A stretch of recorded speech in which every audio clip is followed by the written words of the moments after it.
Irrespective of whether you think that the inexorable march of technology is a snowball that railroads everything in its path and forces us to make decisions long before we have had a chance to properly assess their impact, or believe that technology can only properly be applied through the controlled and controlling matrix of business, you have to agree that we are now at a major cusp of online history which has been brought about by social media. It was Irish playwright George Bernard Shaw who famously said, "If history repeats itself and the unexpected always happens, how incapable must men be of learning from experience?"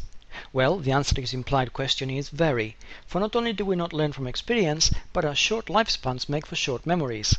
And although we do have a body of knowledge called history which we can draw upon from time to time, our inability to use it for anything beyond our own immediate purposes argues that when it comes to it, the chances of history teaching us something of value are actually pretty remote. Social media is no exception. Take this example for instance.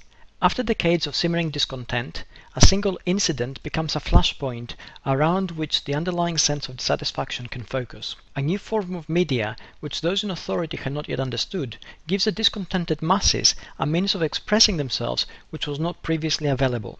The message spreads virally through social networks at a speed which has never been experienced before. By the time the authorities get to grips with it and try to contain the damage, it is too late. Things have spun out of control, established institutions have been irreparably damaged, and public trust in them has been eroded forever. It sounds familiar. Yet, this is 16th century Europe, Wittenberg on October 31st, 1517 to be precise. Everything in that time spot appears to be serene. Yet things are about to explode into a conflagration that will change the shape of the known world and usher in a brand new age and a new set of ethics. And all because one man has the courage to stride up to a church door and pin a piece of paper upon it. The man is none other than Martin Luther, and the piece of paper is his declaration called the 95 Theses. And how we go from there to here is a classic example in the power of social media to change everything. As it so happens, it is also the example I have chosen to use in order to draw the parallels between then and now, and isolate the elements which make social media what it is. This look back upon the past is more than just of historical interest. It is also much more than a simple intellectual exercise, where you could argue that given sufficient time and a broad enough scope, any period in history can be said to be like any other. No, this is the moment where a new technology, namely printing, which has admittedly by that time been there for a while, meets a new way of connecting which is social media, and suddenly provides a catalyst for monumental social change, the kind of which we have never seen before. Much of what we have today in large parts of the Western world, the Protestant work ethic, which has shaped the way we relate to work, our approach to rationalism, science and technology, all date to that moment in time, which is why it is so important. More than that, however, by examining that moment in history through the luxury of hindsight, it can help us see what we cannot see in our own times, and understand why we make such classic mistakes when it comes to using social media today. It is my contention that there are 7 crucial steps which guarantee the success of any social media campaign, and an analysis of the moment which sparked the Reformation and what happened afterwards will bear this out. So, without further delay, let's put on our historical goggles and, armed with everything we know about social media, let's go back and see what lessons can be learned about the way social media is employed. Step 1. Create a focal point. Focal points are usually the reflection of something deeper. In 16th century deeply Catholic Germany, it was the nailing of the 95 Theses on the church door in Wittenberg. More recently, in our times, the focal point was a desperate act of self-immolation of a 26-year-old Tunisian street vendor and fruit seller called Mohamed Bouazizi. His death in a nondescript Tunisian town became the spark which led millions across Tunisia and then later the rest of the Middle East to take to the streets, affect regime change and bring about what is potentially a new world order. Focal points, when they represent such deep underlying resentment, are akin to boiling points and, as such, hard to predict, though in hindsight, obviously they're easy to understand. When it comes to using social media for purposes other than affecting social change and bringing down repressive regimes, the point is that the content you create must have deeper value than just you needing to sell a little more of something. Content which has true value is always reflective of the needs and aspirations of more than the person or organization which created it, and therefore truly capable of finding deeper appeal in those who read it. Step 2. Use the latest technology available. The printing press was invented by Johann Gutenberg around 1440, and by the 1500s, printing presses in operation throughout Western Europe had already produced more than 20 million volumes. As early as 1620, the English statesman and philosopher Francis Bacon would write that typographical printing has, quote, changed the whole face and state of things throughout the world, unquote. In Luther's time, printing was a money-making enterprise, with books and pamphlets acting as social badges of a sort, and being bought even when those buying them frequently had less than perfect reading skills. In 1517, when all this took off and the conflagration happened, there were as many as 200 million copies of works being printed, and, like the internet of today, it revolutionized the way information was being shared and increased by many-fold the sheer amount of information being shared. When it comes to sharing information today, the web, in its many different platforms, from websites, blogs and social media networks, is the modern-day equivalent of the printing press as far as the impact it has is concerned. But even that is not sufficient, as we shall see, to bring about momentous change. Printing pre-existed Martin Luther and had not had much of an effect upon society. And the web has been around for some time already. In order for social media as we know it to truly take off and become disruptive, it needs a few other ingredients to come together. Ingredients which are, as it happens, exemplified in each of our remaining steps. Step 3. Make sure accessibility is not an issue. The third element in our recipe requires ease of access. Martin Luther wrote his 95 Theses originally in Latin, as was a custom of the time when arguing points of theological dogma, but a friend of his translated them into German. The result was that within a week they had been circulated throughout Germany and within a month throughout Europe, which, when you think about it, is astounding speed given the times. He was quick to realize what he had to do, and a few dozen pamphlets he wrote after that were written in German, and they spread like wildfire.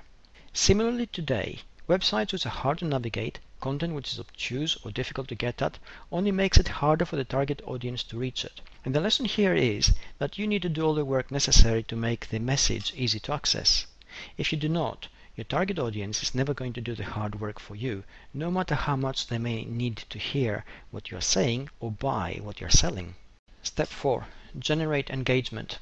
We have seen so far you need to have good content, use the latest technology, and make sure it is accessible. But you also need to generate engagement. For history's sake, let's re-examine for a moment the concept Martin Luther was rebelling against. As countenanced by the Catholic Church, an indulgence, essentially a piece of paper you paid money for, was supposed to tap into the surplus grace of the suffering of Jesus Christ and the saints, and absolve you from having to make penance for a sin you had committed. But it did not absolve you from the responsibility for that sin.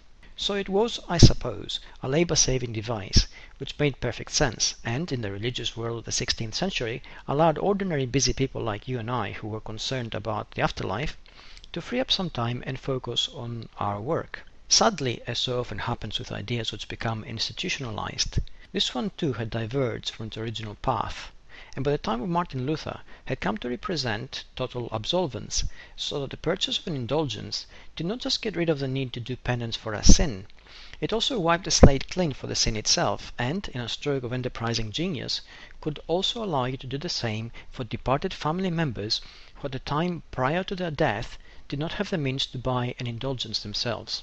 As with any institutionalized idea, to question its validity was to question the institution itself. Yet many felt, secretly, that this was an unjust approach which favored the rich at the expense of the poor. And just like in our times with the 99% and the Occupy movements, the very idea of questioning the practice revealed a hidden discontent with supporters at many levels ready to jump on the bandwagon against it the moment they thought others were beginning to.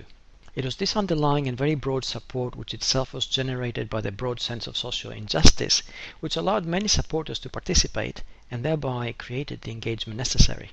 The message is that it is no different when it comes to selling anything on the web. If you cannot find a way to make what you sell relevant to the broad sweep of your target audience so that they also engage with your brand, you will be doomed to doing business only with a narrow percentage of people who get what you do without you having to actually tell them. Step 5. Create a meme. A meme can take many forms, but its characteristic point is that it is essentially shared media which requires the minimum of effort to absorb, analyze, and reshare.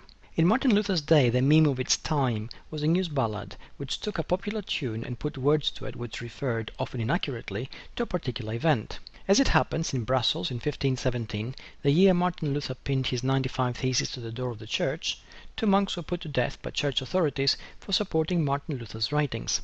The event touched Martin Luther, who then wrote a news ballad about them which was spread by his followers. In a 16th century form of the Occupy hashtag or the We're the 99% slogan, news ballads were also created and spread by Martin Luther's followers and were endlessly repeated in gatherings, coffee shops, meetings, and places of entertainment, thereby further spreading the word. Step 6, as it happens, is the secret sauce to our recipe for social media marketing success. Step 6 is access to social networks. None of the previous steps detailed can really take off without it.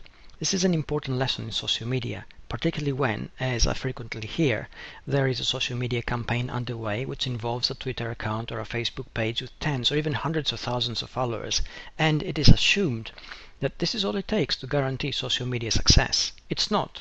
Just like in Martin Luther's time, the number of pamphlets he sold and the number of people who attended his lectures, though certainly impressive, was not sufficient to generate the success that the Reformation eventually became. No, what is necessary in every case is a multiplicity of points of origin, or what we normally call a cascade of information, where what you post is picked up and reshared not just by your followers, who in any case can realistically only influence a handful of people each, if that, but by major influencers who already have a ready-made fan base which is as large or even larger than your own. This is what Martin Luther realized. He understood that the power of his work and the impact of his writings was only as good as the amount of resharing they generated. To that extent, he acted subconsciously perhaps like any modern-day brand builder. First, he made sure that he wrote in German rather than Latin. This made his work easier to spread. Second, he also made sure that he wrote about it in a way which really touched the popular sentiment, and this created engagement. This made his pamphlets popular, not just in terms of himself alone promoting them, but also preachers elsewhere who would read his pamphlets, get inspired and spread the word, either using the spoken word to their congregations or by reprinting their own pamphlets referencing his. The effect of this kind of cascade of information is that it generates an impression of immense popularity, which then feeds on itself. In the case we're examining here, it would appear that Martin Luther's works and ideas were everywhere, and it created a sense that he was so popular that not to know about him was to be left behind the times. If you compare this for a moment to how SOPA and after it ACTA, relatively obscure and unexciting pieces of dense legislation, became the common talk of the social media community, you begin to get an idea of what I mean. This cascade of information is crucial when it comes to creating critical mass, and the moment critical mass is reached, what you share begins to take a life of its own. We see this with Martin Luther. The church, for instance, excommunicated him and ordered his work to be destroyed and forbade printers in Wittenberg from printing it. Yet, because he was popular, the church found itself unable to prosecute him. Because his ideas were being shared in more than one format, they could not be stopped, and because he was so widely spoken about, the printers in Wittenberg had to petition the church authorities to allow them to print his pamphlets or face bankruptcy, as Martin Luther's work was what was really selling. The result was that the church authorities, which up to that moment in time had all the power in their grasp, caved into popular sentiment and allowed the works of a public figure they did not like to be sold. The same development curve is present when we look at the Arab Spring, where the single incident that kick-started it all created a wave of resharing of information through many different influencers. It forced authoritarian governments across the Arab world to respond restrictively at first, and then, faced with an onslaught of popular sentiment they could not ignore, back down and agree to change. By now we can see that if we look back in history to Martin Luther's moment in time, it becomes obvious that it has all the elements necessary to make social media work. A confluence of circumstances, a widespread technology, various communication formats which allow information to be communicated cheaply, and social resharing which makes it easy to spread the word, so to speak. And they're all working to create an unstoppable tide of popular sentiment which generates sufficient force to bring about social change. If we apply all this to the more prosaic concerns of our modern media age, it becomes obvious that these are the same steps required in order to increase brand impact and generate sales. Now, at this point you may be forgiven for thinking that all we need is right here, but you will be wrong. There is still one more step without which Martin Luther's Reformation and without which any social media marketing campaign might easily falter. It is a step without which we cannot have true social media marketing success, which itself is usually measured by something going viral. This virality is generated by our next step, which is gamification. Step 7 is gamification. Here, I will hasten to add, is not a formal kind of gamification where we take something which ought to be serious and turn it into a game where people are awarded a badge for doing a specific and probably not very meaningful task. No, this is gamification at a social level. it works a lot more intensely and it is a lot more subtle. And when it is there, it truly allows your message to go viral. At this slightly rarefied level, the concept goes a little like this.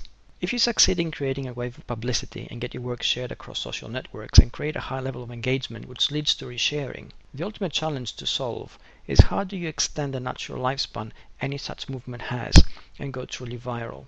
The answer lies in gamification. Gamification creates a kind of social badge out of the simple act of participation in the movement, and then, if you're clever with it, it helps generate an extra level of resharing, which is where virality comes in. In Martin Luther's day, for instance, that was achieved with pamphlets. Because pamphlets of his work were so popular, and because his work was being talked about by so many different types of people in different places, like churches, taverns, shops and coffee shops, owning one of his pamphlets became a social badge of sorts. It was almost like a mark of distinction. As a matter of fact, many of those who would buy these pamphlets were not completely literate, and would therefore ask others to read those pamphlets to them, thereby increasing the exposure Martin Luther had by a factor of at least 2. And, in a 16th century equivalent of the social sharing buttons you ought to have on your website, his pamphlets were printed with the exhortation that those who had bought them ought to read them aloud for the benefit of others who had not. As you can see, social media is really nothing new, and neither is social sharing or the ability of a particular message powered by popular sentiment to explode across borders and nationalities. All it takes is the convergence of the elements I have outlined here and a studied or perhaps even accidental approach to putting them all together in one potent mix. Social media is not going to go away because it never really has.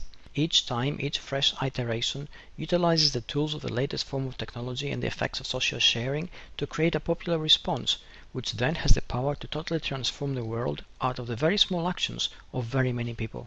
And this is exactly where we are today. This is David Amerland. Thank you for listening.